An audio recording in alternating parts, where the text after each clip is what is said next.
Okay, karibu katika episode ya 8 na ya mwisho kabisa recap yetu nzuri. Kama bado hujatazama sehemu ya 7, kisha unagusa tu pop up kinachokeza juu kabisa upande wa kulia mwa skrini mwako ili tuweze kwenda pamoja. Mwamba alipiga simu kwamba atakawia kidogo kurudi nyumbani, lakini samahani zilikuwa ni nyingi sana mpaka bidada akawa ameshtuka na tena akaanza kulia. Na kumbe hata yeye jana usiku alijaribu kumshika Mwamba, lakini aligundua kwamba alikuwa hana uwezo wa kumshika jamaa. Bidada akajikuta anaangusha mchozi, na bidada wakati ule wa usiku akatoka na kuingia katika maombi, akamwomba Mungu sana akisema kwamba nitazidi kukuomba daima mpaka siku ambayo nitabakia na huyu malaika Dani. Na ni kweli kabisa, Mwamba akatimba katika duka fulani hivi la uuzaji wa maua, akanunua maua na kisha akampelekea bidada katika liheso. Na bidada akaanza kutabasamu ili kumfariji Mwamba katika wakati huo mgumu, lakini wakati huo kuna mwanga fulani ukaweza kujitokeza na bidada akaanza kufanya mazoezi. Lakini ghafla tu Mwamba aliweza kuhisi kana kwamba kuna upepo umeweza kumpiga. Ili kutazama mbele bidada hayupo. Na lakini wakati huo malaika kiongozi akawa ameweza kujitokeza. Mwamba akafunga masikio yake hakutaka kabisa kusikia chochote kile kutokea kwa huyu malaika kiongozi. Lakini kaka kiongozi akasema kwamba acha kuigiza, wewe unafahamu kila kitu, kwamba bidada ile siku iliyomsaidia katika ajali, yeye ile siku ndio ilikuwa siku yake ya kufa, lakini wewe ukaweza kuikatisha, ila bado hatima ile inamuinda.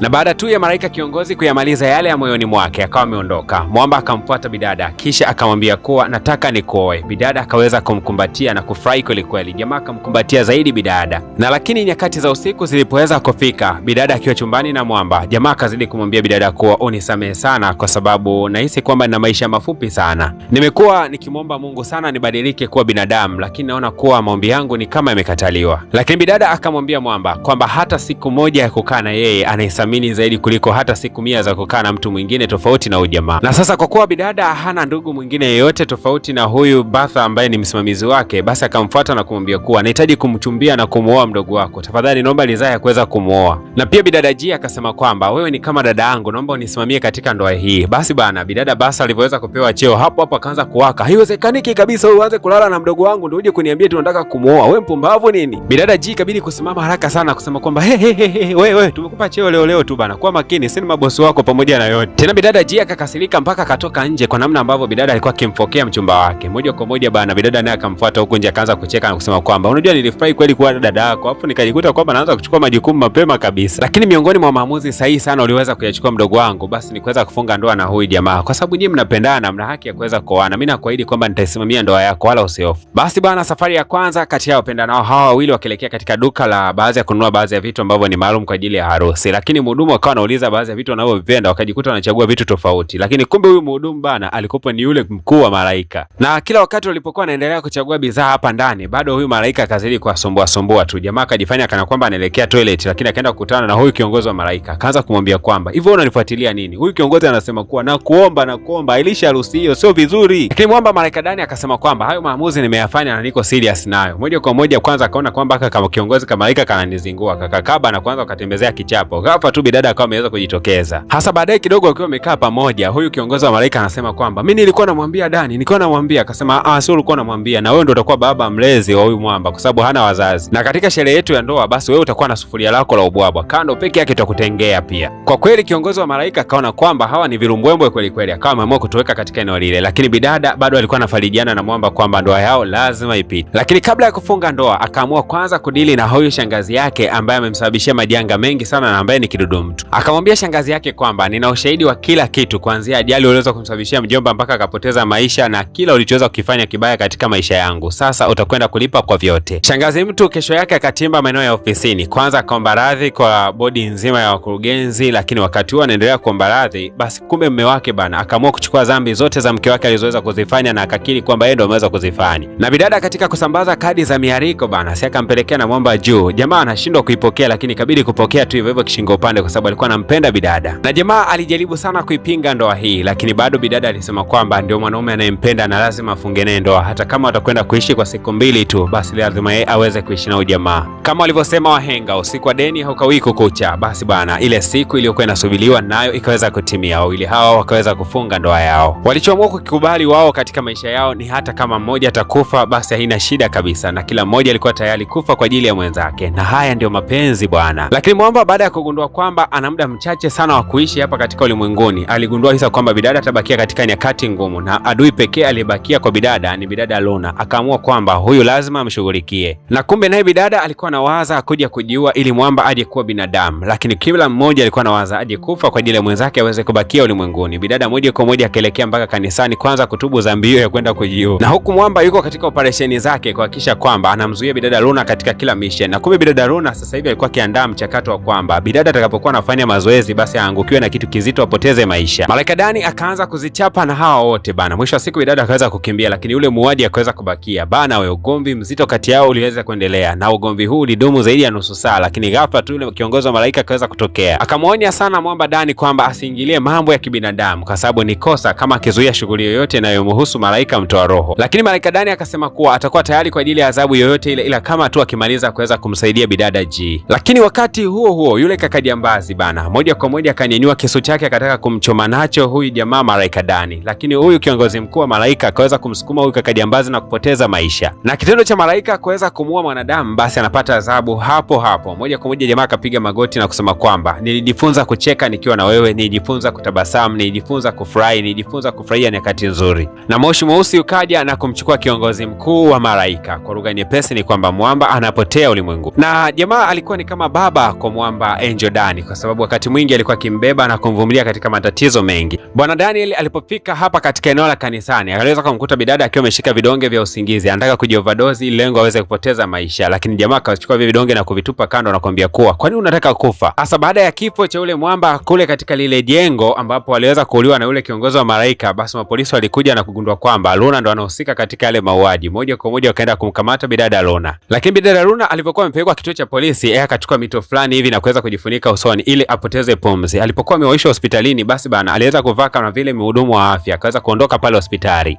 Basi bana Malaika Dani akiwa hajui chochote kinachoendelea. Siku ya kesho bidada alikuwa na performance moja kubwa sana, lakini bidada Luna alimfuata mdogo wake na kumwambia kuwa siku ya kesho nitakwenda kumfanyia bidada tukio kubwa ambalo hajawahi kuliona. Lakini dada yake na Luna hanaga kabisa mambo mabaya, akamfuata mwamba Malaika Dani na kumwambia kuwa dada yangu ana mpango mbaya sana kumharibia bidada G, fanya haraka sana ukamsaidie. Na Malaika Dani haraka sana akawapigia simu polisi kuambia kwamba huyo bidada mliokuwa mmemkamata anaonekana ametoroka na yuko huko. Basi bidada Luna alikuwa akifuatilia huu mchongo mzima namna ambavyo unaendelea. Akazidi kumfuata mwamba na anataka kumchoma na kitu chenye ncha kali, lakini bidada G aliweza kushuhudia hili tukio. Moja kwa moja akajipenyeza kwa mbele na kisha akachomwa yeye kisu. Na baada ya hapo bidada Luna alimvuta bidada na kumpeleka kando kidogo, lakini pia akamrudia huyu Malaika Dani na kumwambia kwamba unaonaje kama ungeweza kujiua kwa ajili ya bidada? Jamaa akawa ameshikishwa kisu, akashangaa kwa nini bidada anipatia kisu. Ghafla tu mapolisi wakawa wamefika pale na kuweza kumkamata bidada, lakini bidada akajigamba kwa kusema kuwa nimekuandalia zawadi. Hapa ndipo Malaika Dani akashtukia zawadi gani hiyo. Mwamba akakimbia mpaka akaelekea pale katika stage ambako bidada alikuwa anafanya performance yake. Kumbe bidada alikuwa amechomwa kisu cha tumbo, lakini bado alikuwa anaendelea kucheza tu, kwa sababu siku ya jana alimwomba Mungu kwamba hata kabla ya kufa hakikisha anacheza vizuri. Jamaa akamfikia bidada, watu wanashangilia bidada ameweza kushinda, lakini kwa bahati mbaya bidada ndio hivyo alikuwa anapoteza maisha. Na haraka sana bidada akachukuliwa na kupelekwa hospitalini. Wakati huo mwamba anamsubiria tu bidada aweze kupata unafuu, lakini wakati huo mwamba Juu akaweza kujitokeza. Alifurahi sana kumwona Juu, akamkabidhi kileso fulani na kumwambia kwamba utampatia bidada G kwa sababu mimi usiku wa leo naweza nikapotea, lakini jamaa akamzuia na kumwambia kwamba hapana. Na hali ya bidada huku ndani kazidi kuwa mbaya. Jamaa akapiga magoti kando kidogo ya chumba cha bidada, akaendelea kumwomba Mungu sana amrudishie bidada maisha, lakini kadri bidada anavyozidi kupona ndivyo ambavyo yeye akazidi kutawanyika mwili wake. Na baada tu ya mwamba kuweza kutawanyika kabisa na leso yake ikabakia pale, ndivyo ambavyo bidada akawa ananyenyuka huku katika eneo la hospitalini. Na mwamba akachukua ile leso kisha akamkabidhi bidada akiwa pale hospitalini, kisha akamfuata huyu Bathra, lakini Basra akasema kwamba ni aliagiza kwamba mazoezi yanatakiwa kuendelea vile vile hata kama yeye atakuwa na hali mbaya kiasi gani. Basi mwamba Juu akaendelea na mazoezi kama kawaida. Huko hospitalini mjomba na anti Sunja walikuja hapa hospitalini kwa kuomba msamaha, huko wamepiga magoti na kusema kwamba tunaomba utusamehe. Ikapita miezi na miezi kutokea wakati huo bidada alipokuwa yuko kitandani, na siku ya leo aliketi katika kile kiti ambacho alikuwa kiketi na mwamba mara nyingi tu. Leo aliweza kuwa ni mpweke sana. Ghafla tu akaweza kuona kuna mwamvuli umeweza kumfunika, akajua labda ni Malaika Dani ameweza kurudi, lakini hapana, alikuwa ni Basla. Walipoweza kurudi nyumbani akamkabidhi kiboksi na kusema kwamba Malaika Dani ni kama alijua kwamba iko siku atatoweka ulimwenguni. Bidada akawa analia na akaianza mpaka tabia ya ulevi, na kumbe Malaika Dani bana yupo hapa hapa ulimwenguni, ila alibadilishiwa tu kitengo, ni kwamba kwa sasa hivi atakuwa haonekani na binadamu yoyote. Bidada akiwa anarudi pale katika lile benchi, naye mwamba alikopo yuko kando yake. Wakati mwingine anatikisa matawi ya miti na anamwangukia bidada, bidada anayadaka, lakini hawezi kumwona mwamba kabisa kwa sasa. Na bidada akawa analia mpaka yani machozi yake yanaelekea kukauka. Mwamba akataka kumfuta machozi yake, lakini bidada akahisi kana kwamba ni kama ameguswa hivi. Akajaribu kuvuta hisia kana kwamba Mwamba yuko jirani yake, na ni kweli kabisa akaendelea kuongeza hisia yake. Kadri anavyozidi kuongeza hisia yake, mwisho wa siku akaja kugundua kwamba ni kama ameanza kumuona jamaa. Aliponyanyua mkono wake kuweza kumgusa, akajikuta kweli ameweza kumgusa, na mara ghafla tu kile kitambaa cha umalaika kikaweza kupotea. Kumbe jamaa akawa amebadilika na kuwa binadamu kabisa. Maombi ya bidada yameweza kujibiwa, jamaa amerudishwa duniani. Hapa wakawa wamekumbatiana na ikawa ndio mwisho mzuri wa tamthilia yetu nzuri ambayo tulikwenda kuianza kuanzia mwanzoni.